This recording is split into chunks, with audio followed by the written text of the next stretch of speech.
નહીં ખાવાનું અને બહારનું ખાવાનું પેકેટો તો બિલકુલ નહીં ખાવાના. પેકેટોના લીધે કોલેસ્ટ્રોલ વધે છે અને મોટી નાની ઉંમરમાં મોટી બીમારીઓ થાય છે.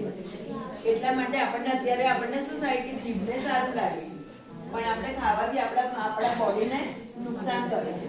એટલે આપણે જીભને ટેસ્ટ લાગે એવું નહીં પણ આપણા હેલ્થ માટે સારું હોય એ વિચારીને પછી ખાવાનું. કંઈ પણ કહીએ તો વિચારવાનું કે મને નુકસાન તો નહીં થાય ને. આપણે શું વિચારીએ મને ફાયદો થશે તો હું જોઉં, નહીં ના જોઉં એવું વિચારીએ ને. ક્યાંય જતા પહેલા શું વિચારીએ? એવી જ રીતે આપણે કંઈ પણ ખાઈએ તો પહેલા વિચારવાનું કે આ મારી બોડીને ફાયદો થશે કે નુકસાન થશે, પછી તમારે એનો ઉપયોગ કરવાનો. અને આ પૂર્ણા શક્તિ બધાએ ઉપયોગ અંદરથી જુદી બધી બહુ જ વાનગીઓ બને છે. તમે યુટ્યુબ પર લખશો અથવા તો આપણે આંગણવાડીમાં આપણે વાનગીની બુક આપેલી છે, એમાંથી તમે જોઈ અને પૂર્ણા શક્તિની અલગ વાનગી બનાવજો. હવે આવતી વખતે આપણે પૂર્ણા શક્તિમાંથી કિશોરીઓ વાનગી બનાવી લાવશે, જુદી સરસ અને ડેકોરેશન કરીને. આપણે પતંગનું કર્યું ને એવી રીતે વાનગીનું કરીશું, પછી મહેંદીનું કરીશું. મહેંદી બધું શીખી લેજો ત્યાં સુધી, હો ને?